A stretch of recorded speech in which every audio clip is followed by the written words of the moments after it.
This is a knife now, whose handle is there, and this is the sharp ends. This is the handle up to that part here. Wow. And this is the sharp end. You see? Let me start. View it from the other side. So this is the handle. The handle, oh, yeah, the handle up to that. Yes. And this is now the sharp ends. Wow. Yes.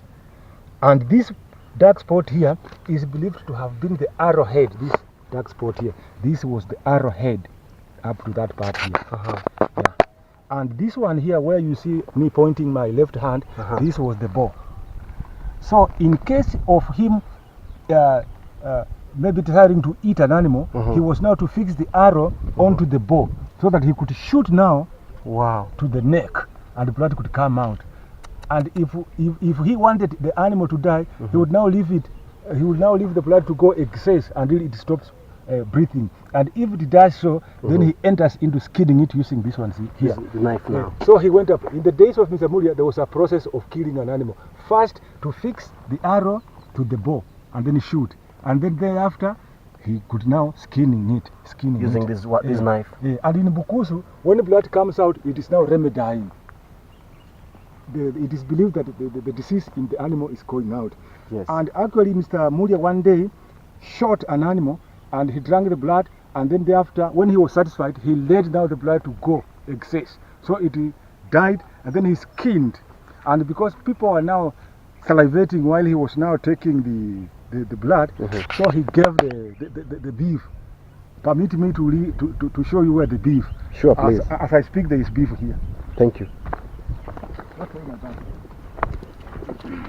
Meaning Mr. Mulia was a very generous person who paid attention to the less privileged members of the community by just drinking the blood and leaving the beef for them. This is the beef to the point, sir. This one is the lean meat. As you can see, it is fatty beef, which he used now to cut the knife which I've showed. So this one is the beef? Yeah, this is the beef.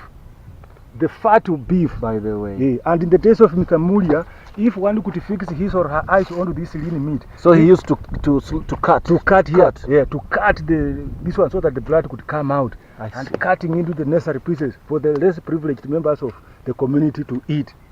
You see, and it is believed that in the days of Mr. Mulia, if one could fix his or her eyes onto this lean meat, he could have her mouth salivate.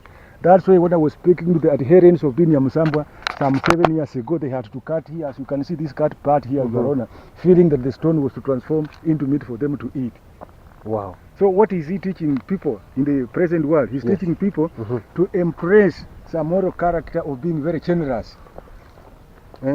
Like my brother, let me even give an example to my uncle here. Yes. With his trouser is very old, but if we can embrace Mr. Mulia's character of being very generous and then give this trouser to someone who has never been into that one, if he's a boy, he would have been placed on the journey to look for a girl to marry.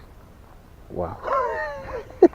So this part here, he carved 3 more knives, which is now like a panga. This is the handle, viewed from the other side, Your Honor. This is now the handle of a big banker, but like a sword. Like a sword, which just spreads up to that part, as you can see. So this one is a sword. A sword, and the other second or bigger sword is here, whose handle is here. And there are people who do not have eyes of understanding because they do not understand the economic importance of this particular rock here. Yes. That this is the sharp end, it goes up to that, as you can see. Yes, I see. And then the smaller knife, whose handle is there, and then the sharp end, as you can see.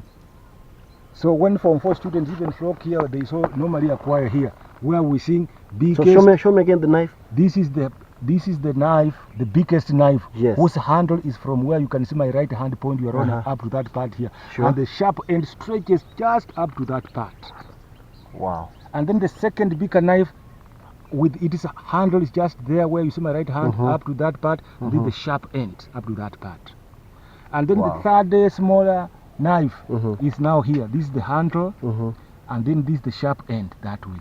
So that this biggest, or biggest, big like that. So with this one, after carving this one here, Mr. Mulia was now able to cut the bone or the lean meat. Now this meat now. Yeah, this is the meat now. Wow. Yeah. Wow. Yeah. So people could not just now salivate, but they were now eating meat practically. In fact, it was a picnic, and it was wow. People were just wow here. Yeah.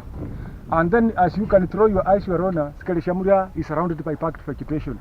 And some of them were medicine, and still they are. It is believed that there are some vegetation here which have got instant healing. There is a tree called Kumrembe here, which is believed by the Pukusu. If one has got mumps, there are words which I was told by my ancestors to tell whoever is suffering from mumps and go with these words, recite round the Murembe tree. How many times? 3 times. And then the mumps leave this particular person instantly. What? Yeah. And it's true? It is very true, which is just here. The one with red kind of flowers. Wow. Permit me now that Mr. Mulia also kept hen. Permit me to lead you where there is a hen and it is getting scared because there is a mongoose which is just coming to eat it. Just there, Your Honor. Okay. As I am now narrowing. Sure. Yeah. As you can see, it is a rock which is the only one of its own kind that speaks volumes in the county government of Bungoma. Yes. On view, Your Honor, this one is believed to be the mongoose with 2 protruding eyes. These are the 2 protruding eyes of the mongoose. That's the mongoose. Yeah, and this is the head now with the eyes. This is the neck. This is the body now. And at the opposite direction, at the opposite side, this is the hen, the cock. This is the head. This is the peak. And this is the neck.